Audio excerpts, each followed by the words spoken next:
What up, YouTube? It's your boy, Detroit Love, with another live broadcast.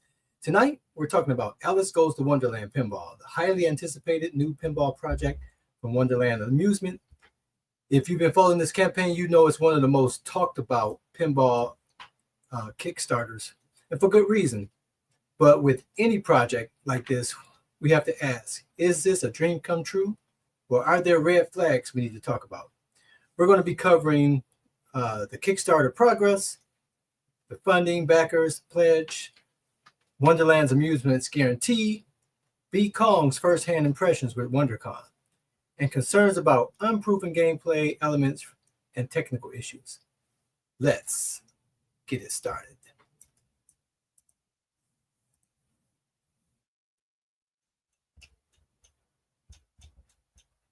I said, let's get it started.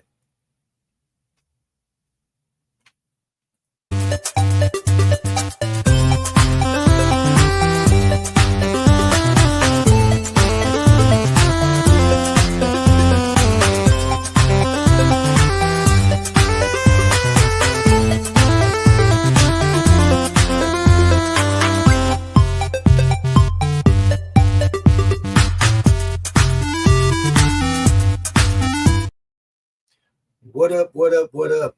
Saturday evening live. Just got a few minutes here before we start our family game night tonight. And just want to touch base on this Wonderland Pinball project. They are currently at WonderCon in Anaheim, California, at the Anaheim Convention Center. Our boy B. Kong from Kongs Are Us on the YouTube channel has been out there for a few days. He did come onto the Game Room Dudes show last night and gave us some live updates. He also released a video that you want to take a look at, and we will put that in the notes and the comments.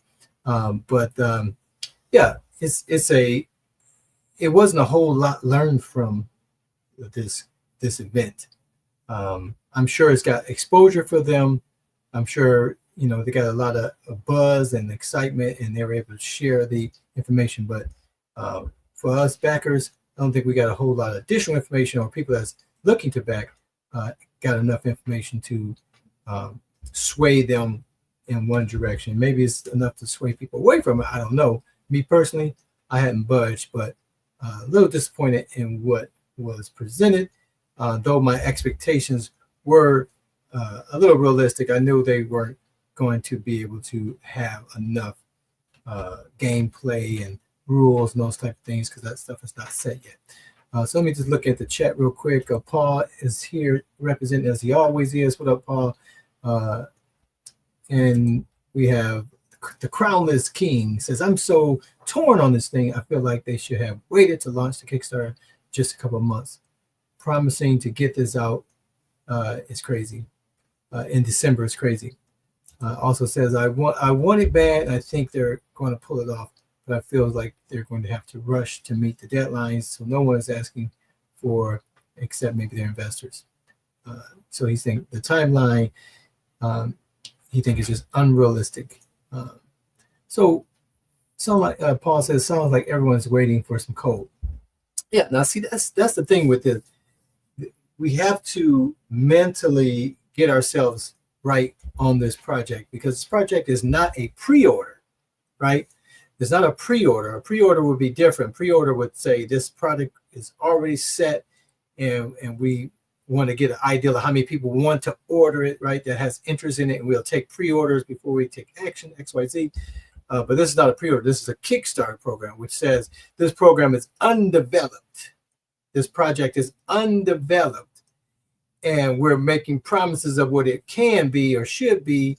And we're looking for people that says, I believe in where it's going enough to invest within this time frame that they're allotted to meet their goal.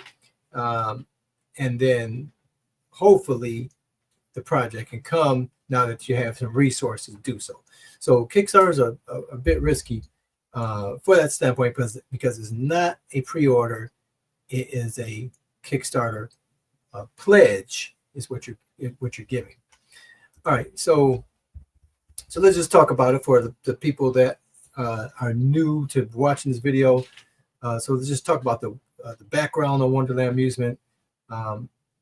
Wonderland Amusement is a new company, right, made of veterans in the toy and home gaming industry. However, to me, it is unclear who on the team has the real pinball manufacturing expertise, the coding, that type of thing. I hadn't been able to find that. So if you guys have found that in the information that they released on the Kickstarter or wherever, I'll be interested in what who are those people with that key and real pinball expertise. So without that, obviously it's a key concern for backers. What we do know is the artworks by Carlos Mendoza. So we've seen his work, and they've been able to adjust that from the zombie Alice to the more pleasant Alice based on feedback. And then they also share the music and sound is by Rick Sellers and Wes McCraw. These guys are working on the immersive high quality audio design. So aesthetically, this project is on point, but what about the gameplay and the reliability? So let's talk briefly about the Kickstarter progress. But before then, we'll take a look at some more comments here. As always, you are the sound reason of wisdom. Thank you, Detroit Love. Thanks, Ted. Adam Green, I appreciate that. Cami says, I have faith they will eventually deliver a decent product. And that is what we all hoping. Otherwise, we wouldn't put our money down. We put our money where our mouth is, where our heart is, and our hopes are. So we are all looking for the same goal. So right now, the Kickstarter campaign is going from March 11th through April 10th. So you got 11 days to go. They've currently raised $632,560, pledged of the $100 goal that they set. So well above 6 times more than what they set the goal for. That's with 615 backers. They offer 6 pledge tiers, one of which has already expired because there was a 200 unit limit for that 20% off. So most of us will have to deal with the 15% off unless you get the twin package, where that would be 2 of the 20% off combined into one. So you have to have a partner or someone to split that cost with you to get that lower cost. All right. So we also want to talk about the guarantee that they've made, or the strong promise that they've made. So they said, we guarantee that Alice Goes to Wonderland Pinball Kickstarter rewards will ship within 12 months of the campaign close. If we don't deliver your rewards by that date, you may request a full refund. So I believe someone mentioned in the chat about the December or the fourth quarter deadline being unrealistic. I think maybe this strong promise that they made is maybe an indication that they know they won't, but they're saying things can happen, but we guarantee that it's going to happen within 12 months, which would mean April, right, from the close of the campaign, which would be April 2025. So they're saying that you should receive it no later than April of 2026. And if not, then you can request a refund. So that's new faces in here. Daniel says, I've seen enough and believe it's going to be great. It's going to be great, not backing out, no way, clean all around. Then Paul agrees with their strong promise. First quarter of 2026 sounds more realistic. So they're giving that backing. But the reality is, nothing with a Kickstarter is guaranteed. Even their promise is not guaranteed. There's no, it's just words, right? Because they still have to deliver on that. If something happened to these guys, and because it's just this group of people, right? So anything can happen. So nothing's guaranteed, but they have made this promise that we hope can withstand. So I'm doing a whole lot of talking here. Let me get back to my page. Where'd it go? As always have some type of illustrations here. So Alice Goes to Wonderland, and so I made this picture here. I got a guy looking through telescope, right? There's people out in the far, they're looking at this project from afar. They aren't backers. They're contemplating it, and they were looking at their arrival to WonderCon, because this would be the first opportunity for the public, not just videos that were produced that could be edited and could be presented in any way they want it. You have this product at a location where people can physically walk up to it, play it, and inspect it for themselves in person, touch it, feel it, right? See the things up close. So people are looking afar, and so I have this graphic here with all these people lined up with their money, but they haven't yet gone down the rabbit hole. And the rabbit here in this illustration is kind of puzzled, like are more people coming in or not? And the result of the WonderCon coverage has not dramatically affected new backers, right? So since WonderCon opened on Friday, even with some coverage coming out Thursday, the number of backers have not grown exponentially. I mean, it's just probably 10 or less that have come in since the WonderCon. And so the weekend is still here. There's still people are there here for Saturday. They're going to be there for Sunday. So there's still more opportunity for people to get excited about this. And we'll see if more backers come as a result of that. So that's what this illustration is like. Is it issues, or is it enough? Is WonderCon going to help or hurt their progress with pledges? So again, the goal is to bring a real mechanical pinball to homes for under $1,000. And so this team of people that was behind Arcade One Up, New Wave Toys, and etc., has put their stuff together to bring about this. And so this pinball table has changed from the last time people seen it, say at the Chicago Pinball. They just brought a cabinet. It had no relation to the real pinball cabinet. They just wanted to kind of show the size of what the size of it would be. Since then, we saw videos, and today we get to see the people at WonderCon, and the people who get to see those videos that people have shared get to see a more presentation of something that's more reflective of the final product. However, it's still a prototype, and it's not the actual end product.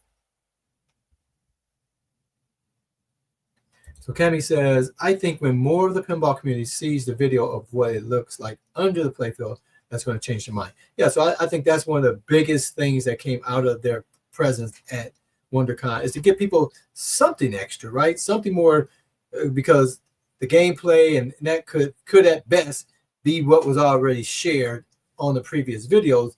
The things that wasn't shared previously was that underside of that playfield, and for people to actually get in touch and feel those toys and things like that.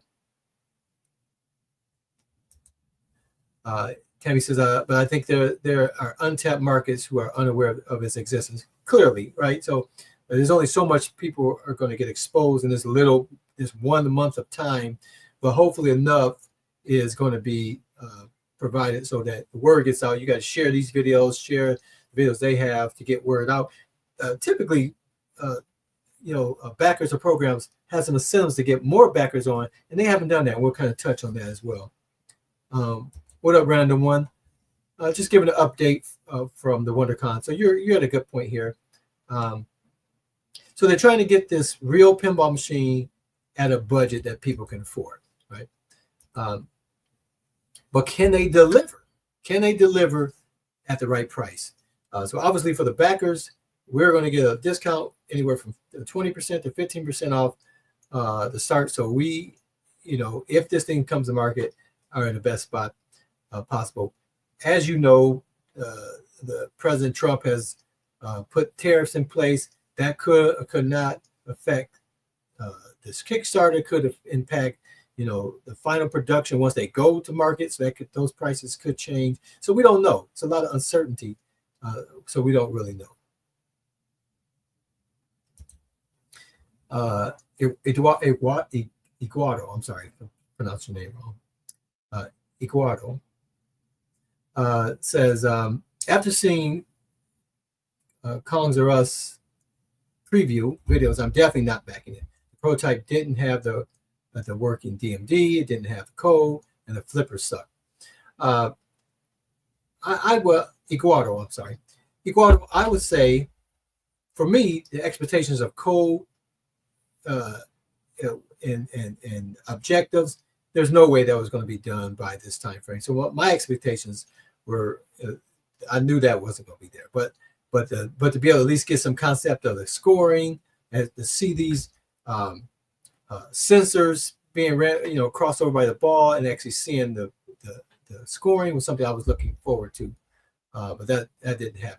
And then the flipper power is a point. I have a video I'll show you later where it just, the ball came and should have been caught, and it just collapsed on the left side. So that was kind of definitely weird.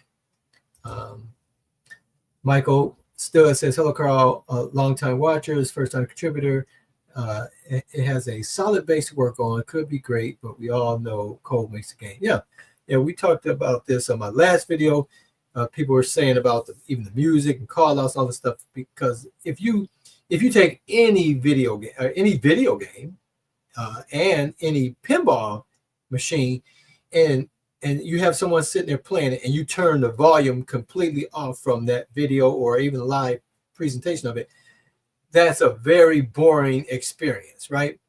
If you can't hear the music, hear the call-outs, hear the action, hear the what's going on the table, it means absolutely nothing that is flippable, right? That the ball is moving around and hitting on things if you're not hearing that, getting that sensory input from it. So it is so important to gameplay. Michael says he lived in the UK and could not even back it if he wanted it. Daniel said wanted to see some multi-ball. They actually had to disable that multi-ball function. One, there wasn't code to be able to trigger it. And because the DMD wasn't working, and that multi-ball catcher, retainer, container, whatever you want to call it, was actually kept triggering off. And so they actually had to disable it on this prototype at the show. So let's keep it moving. Again, they're trying to deliver an 80% mechanical pinball table. We talked about the pledges for on the Kickstarter. We talked about the guarantee, and so here they're at the show now.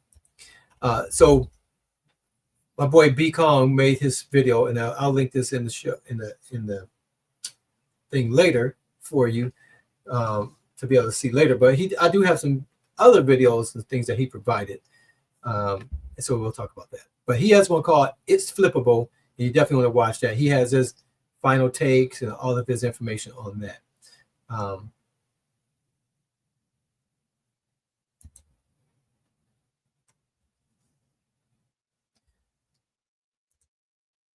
So he shared some pictures, which I'll just have this run while we're looking at the comments and things.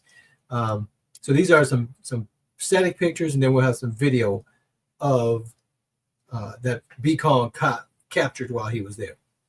So graphically, and Bia said this from a presentation standpoint, this table is well above his expectations from seeing on the video.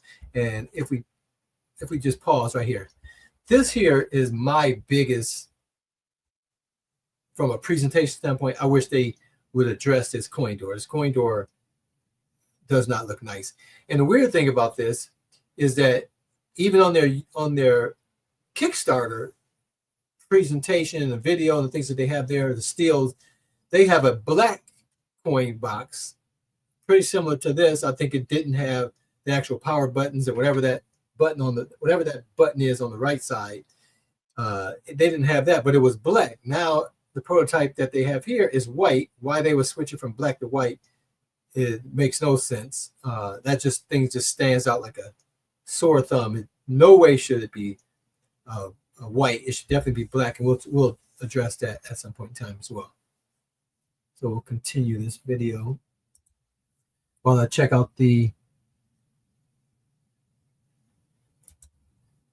I wonder if the flipper problem was due to not having backup coils or underpower coil. Something was definitely going on with that. Usually a flipper uses one coil to flip and another one to hold it in place. So obviously they're underutilizing whatever they have or missing something altogether. B did mention the weakness of the flipper. It needs to be resolved before shipping. Absolutely.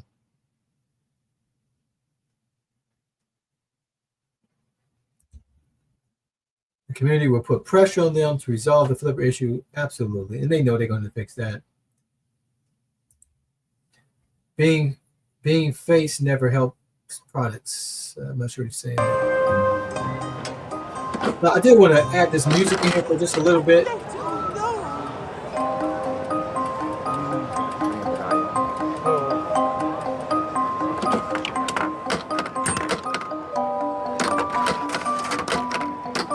So you're hearing some of the sounds of the ball traveling through, but no call outs, no objectives known, nothing telling you to shoot around. There are some very faint comments that are being made, but they're so faint that they're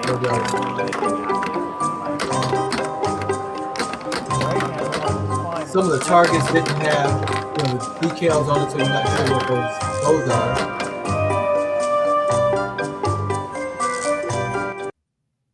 So just want to let the music down. And the thing I got out of this music was that I definitely don't want, I hope this music isn't just going to play the whole time, that the music is going to come out when appropriate,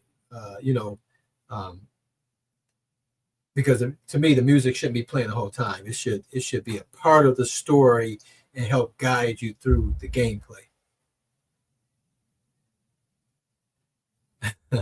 As Okemi said, but even if it doesn't work at all, it's going to look so nice sitting there playable. Now, clearly we want it to work. Now, how well it works, that's going to be subjective, right? Because all of us have different backgrounds, some with advanced pinball knowledge, some with less. It's not catching it anymore. It's some like people dying. have own real pinball I think the flipper strength is like the longer. So I'm going to mute their words, but the words are showing up on the screen for people to read as they speak. Or at least it was. Only, I guess, only if it's not muted. Let's see here. Oh, that's a big air ball. We'll see if we can keep the actual words of what they're saying in here without them over talking here. Let me catch up on the. They say if you're not nudging, you're not trying. Yeah, so. exactly. Yeah. If you're not tilting at least once, then are you really playing? Yeah, exactly.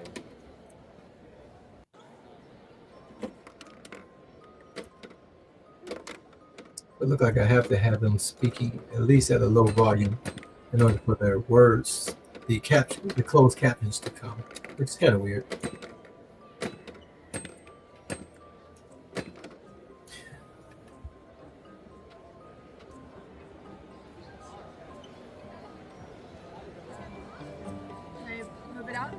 I just showing like a potential place that it has ball stock. Michael says, I have a Stern 2015 kids machine. It took more than 2 years to make the code a great game. It hurts the game sales. Yeah, and that's at least a good thing about this cabinet. It's going to have Wi-Fi. They'll be able to update the code. So that's better than having to be able to have to do a flash or a USB or something to try and get code downloaded from the website. So that is good that they're going to offer the Wi-Fi for updates.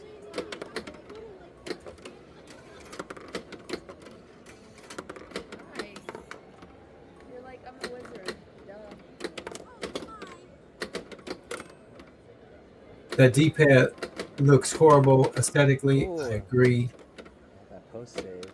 So B Kong's face never helps products on his thumbnails to first-time viewers. Two first-time viewers, yes. So I think he does that for you to be wondering why he's looking like that. Even the prototype is impressive for something that's 1/6 the price point of an entry-level based model, physical full-size pinball. What changes what others have expected from this? I think this is where pinball design experience comes in. When the music plays, when the sound, the call outs, etc. Like the flipper dies. You see that? I think it exceeds Yeah, what most so others could have done because at it the price catches it, point. like it's not strong enough to hold it up. Yeah. What up, that's, Vicky like, D? a I huge noticed thing. that when they play through one of the games. I'm sure it will be great, but it will take time. Worst case scenario, put a 32 monitor in and turn into a V-pin.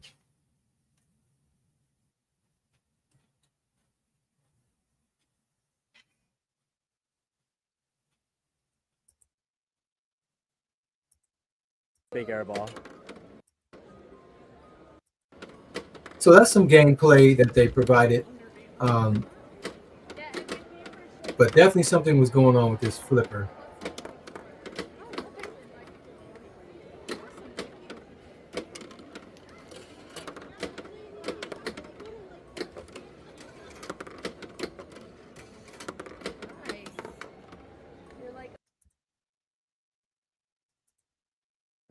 So this is what my expectations were. I mean, well, this is not okay. My expectations were tempered, but prior to them, when I first made my first video talking about this, is before the Kickstarter and all that stuff, and what I was hoping to see at WonderCon, I think a lot of people were looking for these things: a strong theme and art design. I think they met that. A memorable play field and features. I think for the most part they met that. But satisfying shots and flows, definitely with the flipper issue, nothing satisfying about that. So there's definitely some shot and game flow that's affected by that flipper. So definitely need to get that correct. I'm sure people wanted to see some deep and engaging rule sets. Wasn't going to happen. High quality sounds and music. They have some music. The sounds, they had some call outs that were so faint, so we really didn't get any good indication of how that, even the music was just playing all the time, how it was going to play with the game. We have no idea. Multi-ball, unique game code modes, game modes, no idea. So those four things are still outstanding. Will we get any of those four things within the remaining 11 days for the pledge? Absolutely not. I wouldn't anticipate that. So people are going to have to make a decision based on the known facts on whether they want to pledge or want to remain pledged. I was hoping to see some stretch goals after they met the $100,000 goal. Some projects, I won't say all or most, some projects offer stretch goals to incentivize further funding, right? Hey, if we get to 800,000, we'll add this. If we get to 1 million, we'll do this. And they do that so they have more capital to work with, and it just gets people to spread the word more. Because right now you sign up and you're satisfied with that. But if it's something you can gain more from sharing the project, typically people will do that. And I thought surely they would do that, but with 11 days, it doesn't seem like they have any interest in having any stretch goals. The stretch goals that I had in mind would be tempered glass. That would have been something, hey, you get to 600,000 or 700,000, whatever the case is, give me tempered glass for the people who back the program. That, again, that incentivizes us to share it more, to get more people on board, to take the risk with us, but we get something over and above the original promise thing. Tempered glass, I think, would have been a fair thing to do. And the second thing is not updated coin due. I covered up the R. Updated coin door. So here's an example.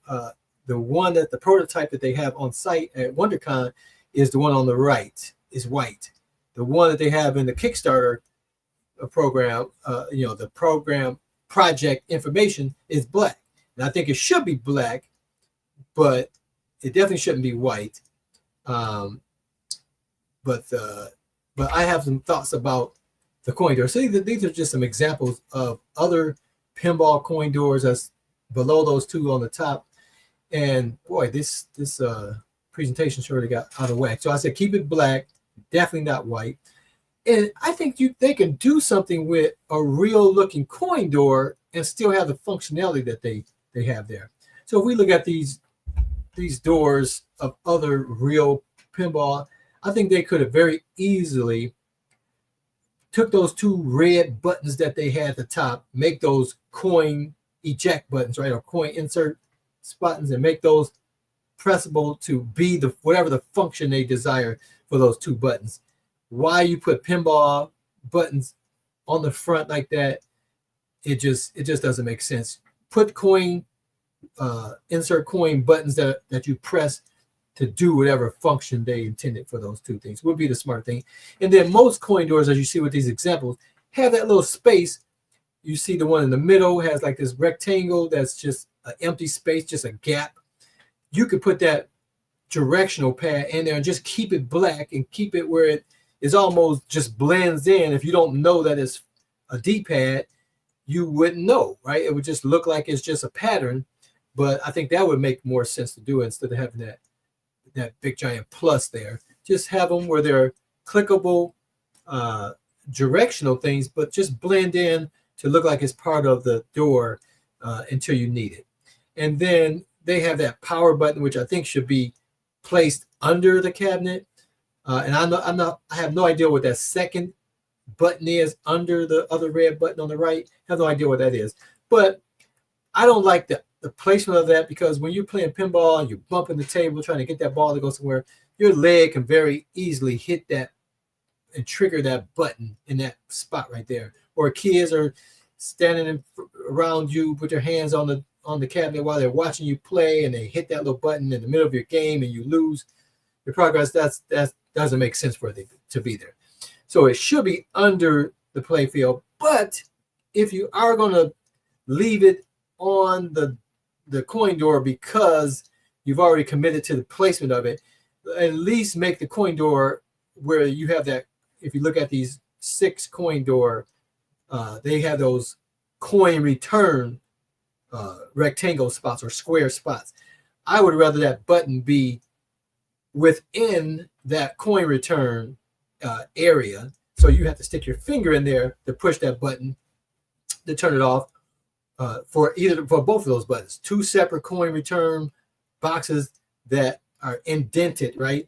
That you would have to stick your finger. That way, if you hit your knee or your leg up against the surface of the front of the cabinet, you wouldn't press either one of those buttons. And I don't know what that second thing is on the right, but even if that was a headphone jack or whatever, I would rather be within that coin return area as opposed to being on the surface of the front of the cabinet. Let's take a look at some of the comments. I can't help but wonder if there's enough to do in the playfield to keep you interested. What up, Michael B? Tempered glass would have been a big win. A black coin door is much better than a white one. Totally agree. Big room for improvements here. How about a hinge cover? Yeah, I talked about this when we had B Congo on the show last night. Obviously, that has a bigger cost than to do a injected molding where the coin return is indented for that control. I think either one, have a door that can swing open, because you're not going to need those once the game starts. You're not going to need those buttons again. So yeah, it could be behind a hinge door, the way it is now, or my suggestion. So they need to do something with it. I'm hoping they do something with it. And if they don't, the third party market surely will, but I'd rather be in this project and come out looking better. Okay. There's just so much to do on this playfield as there is on 2 Sturm home pins, and those are excellent games. So again, you can throw everything but the kitchen sink on there. It's going to come down to gameplay, rules, call outs. That's going to make it exciting. So hopefully they have that. Again, I have no idea who on their team holds the expertise and the pinball knowledge. I don't know. They have some things on there saying this person's collaborating with them, but it doesn't specify. At least the last time I looked, whether they have someone on the team that has the pinball knowledge, right? But they obviously have to have that because surely these guys don't have the qualifications, I don't think, or believe, to create the rules without getting consulting with someone. All right. So again, with the WonderCon, we had some expectations of what we might see. You had your own expectations of what you might see. Some people said, hey, it did nothing for me. Some people said I'm still pledging, like me. Some says I'm still not pledging because nothing was added at this WonderCon to persuade them. And some people says it didn't change their thoughts. They're still pledging, going to pledge and hadn't pledged yet. And some people saying, yes, it gave me additional information that helps me not pledge, right? So, and I would love to hear your thoughts. What are your thoughts about what you've seen at the WonderCon? Definitely share those in the comments for those watching live and those who are going to watch later. So they still need to deliver on those 4 things, right? The call outs, the gameplay, the game flow. All right. They've yet to show that at WonderCon or on their video. So will they be able to produce any of that stuff in the 11 days? Is highly unlikely. Iguado says, yes, I'm not pledging. So the Kickstarter project ends Thursday, April 10th at 11:57 EDT. So I say by April 9th, you're going to have to make a decision because most of us be at work or whatever on the next day. So Paul says the presentation looks great from the first iteration I've seen. Cami says I'm still all in for the limited edition.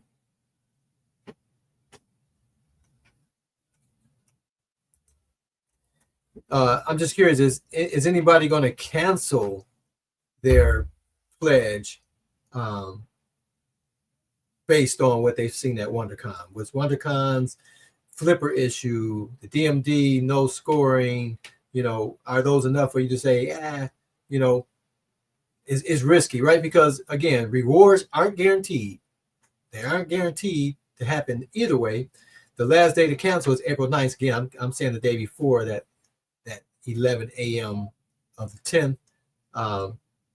And again, even the promised refunds aren't guaranteed, right? They're making that promise, but there's no guarantee that they're going to do what they say, because who's going to make them if they don't, right? But they're saying we are establishing a brand. We're establishing this is the first of many products to come, and so their intention is to deliver, and that's why they're giving you that promise that, hey, if we don't get it by Q4, like we said in the Kickstarter, we're saying, give us that until April of 2026. Don't look for them with pitchforks. If it doesn't happen the fourth quarter of 2025, we definitely are going to get it done by April of 2026 if something happens to derail it, right? But their intent is to deliver, and they want to deliver, and they're hoping that this commitment from us pledgers and backers is going to launch this company so they can make additional products in the future. So again, your pledge will support this ambitious creative project that has yet to be developed. So again, they don't have a final product to be able to bring to WonderCon or any other thing. It's being developed as we speak. So you have to take that into understanding that there's a risk despite any promises that the creators make, any best efforts that the creators give you, any rewards that they promise. Kickstarter urges you to consider the risk before pledging, maintaining your pledge, because Kickstarter is not responsible for the project claims or the rewards fulfillment, right? So if next year comes, April comes, and they don't deliver and they don't give you the refunds back, Kickstarter is not going to be able to give you a refund or make any promise. They're going to take their 5%, they're going to get their 5%. Kickstarter's going to get their 5% fee for allowing them to put this project here, and then whatever the transactional fee is, I think it's another 5%. So they're going to get 10% of the project money, and they don't have to give any of that, 10% to anybody who asks for a refund. So just keep that in mind. No, they can't extend, because once you can cancel without their involvement at all up until April 10th at 11, whatever that time frame is, right? You have total control of whether you can cancel, but once it's committed, they take the money. They're under no obligation to give it back to you normally in a Kickstarter program, and there's no guarantee that what they took the money for, they're going to deliver on. So that's just a reality. I've never had a Kickstarter project that I backed. I backed at least 13. Let me look at my thing here. I have backed I don't know why I stopped showing that there. Save projects. I don't know what save projects. I just want my projects. This thing is ridiculous.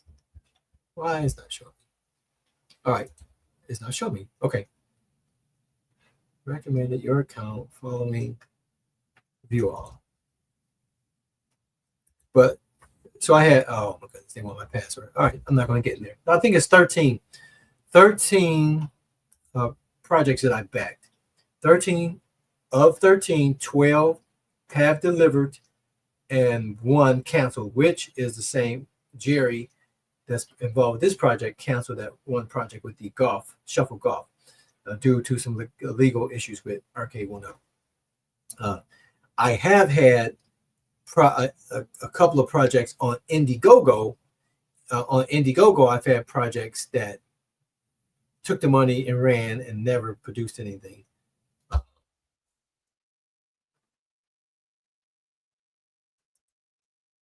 I've seen a couple of people in the Facebook groups and B. Collins' comment section say that they were canceling their pledges due to his preview videos. Yep. So again, that's everybody's prerogative.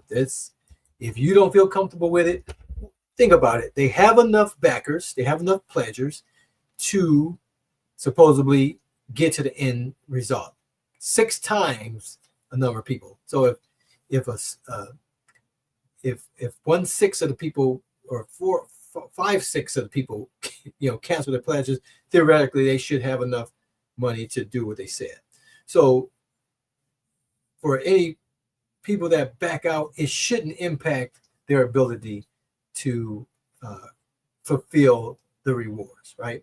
So that's a good thing. That's a good thing. You have well enough people to finance based on their understanding of the project at the time when they set the goal, right? So they should have enough. So even the people that back out, the worst scenario for them would be that it goes to market and they have to pay full price, right? And any possible increase due to tariffs or unforeseen things. So that's the worst case scenario if it goes to market for them, right? The worst case scenario for us as pledgers and backers is that we don't get anything and we don't get our money back, right? That's the worst case scenario for us. So for a person to back out, they have no risk. They don't have any risk. They're just going to pay retail price and maybe more than what that projected retail price was at the time of this project launch and end, right? So for someone that wants to back out, if that's what you want to do, course, take action, because they still have enough. I don't think of the 600, whatever, the 600 and whatever number of backers, 615 backers. I don't think 515 of these backers saw what they saw at WonderCon and said, I don't want to do that. So I don't think there's a big risk anything changing as a result of WonderCon. It's just that they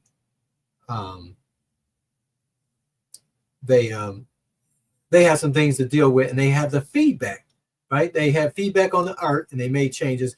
They're getting feedback on this project. There's some things that they're going to be able to change. I'm sure there's some things they're not going to be able to change. They're focusing on the code, but that coin door, that seems like that's something very easily to change. That's one section of the molding. I think they should put efforts into that to change that coin door for certain.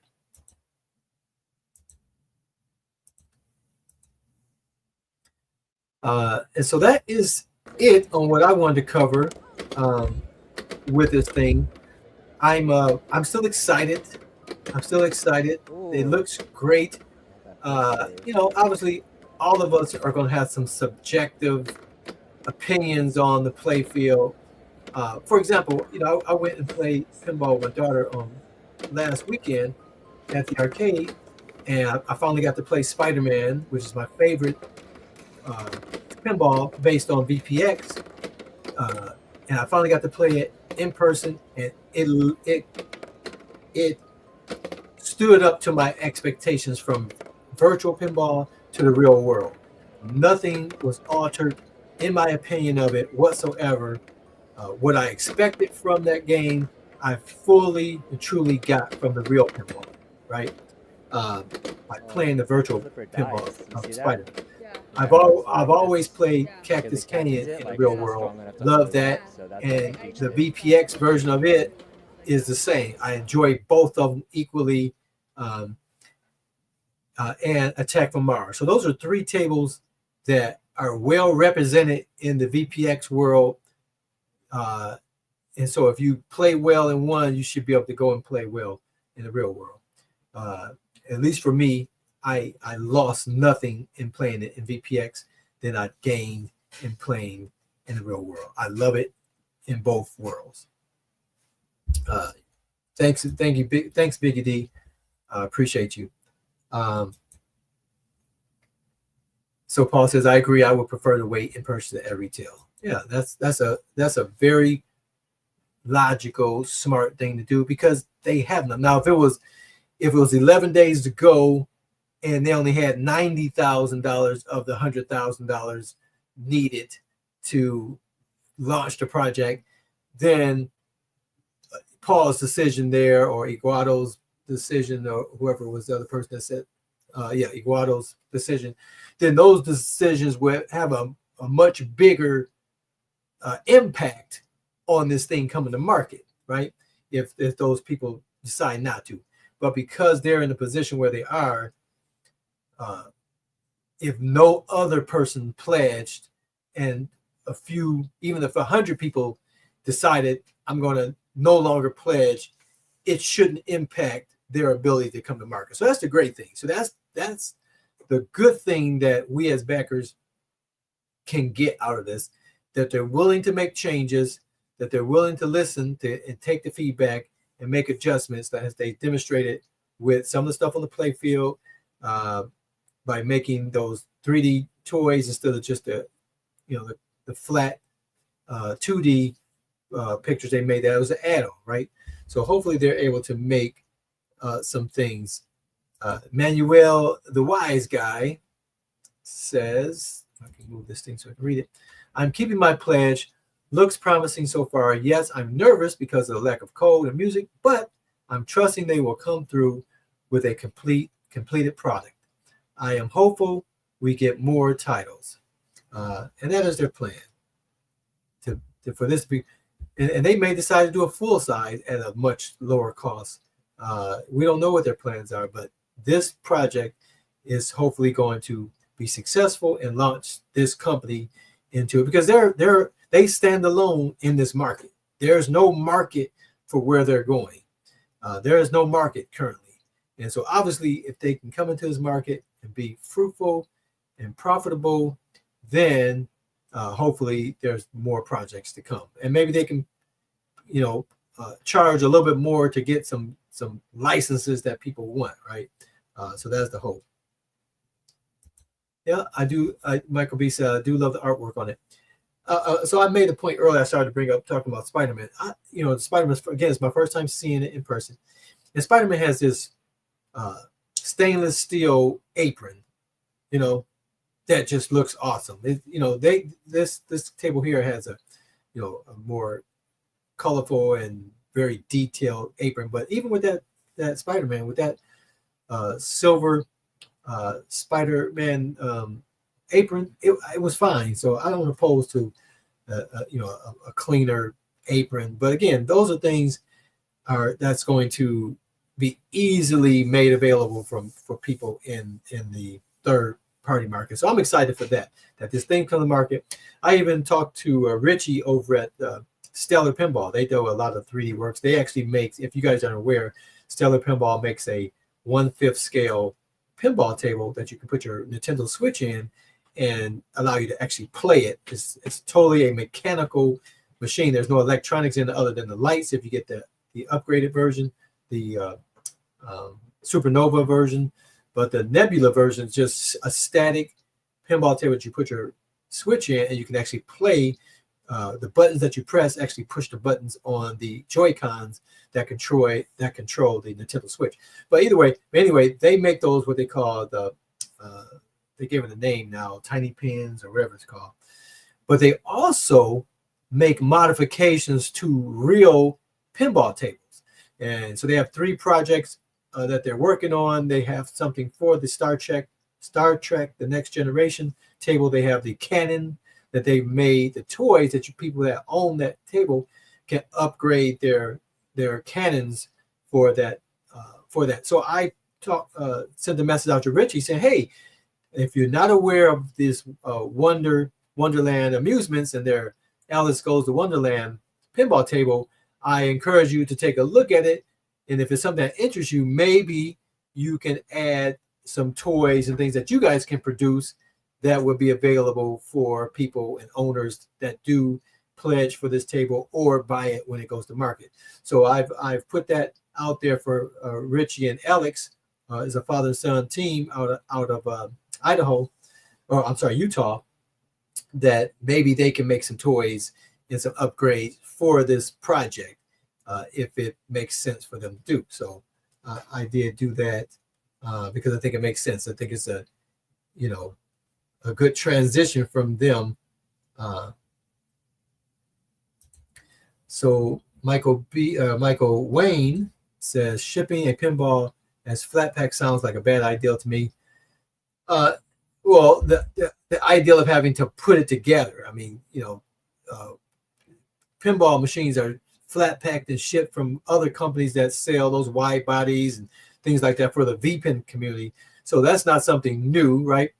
People that make V-pins, they are able to buy these flat packed pinball cabinets and get it home, assemble it, and then put their PC in it and put their monitors in it and do all that. So that's something that's,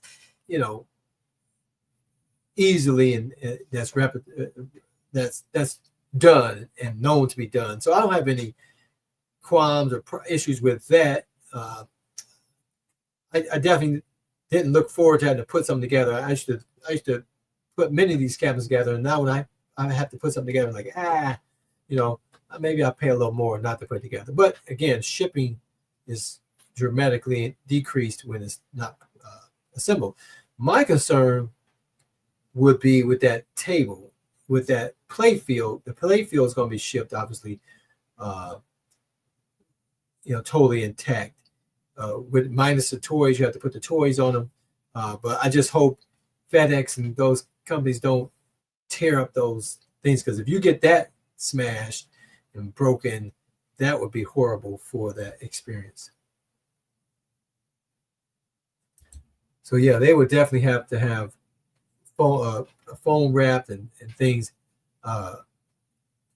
I mean, I even think that for that playfield, it would probably make sense for it to be injected, foam injected, where they put the plastic over it and put the protective pieces around it, and then they inject foam around it so that it doesn't have any chance of breaking. Then you just break the seal on that mold and take it apart. But again, yeah, they definitely have to take some precautions for that thing not to come broke. Yep, the back glass is going to be flat packed. No, I think they're going. I think it's all going. I think they made it clear with Michael on B's conversation with Jerry that, and if I'm wrong, I'm wrong, but I'm pretty sure I heard that the body, the main cabinet, and the back glass are going to be flat packed. The only thing that's going to be fully assembled is the playfield. That's going to ship in one box, and the other box is going to include all pieces to build the main cabinet and the back glass. That's my understanding.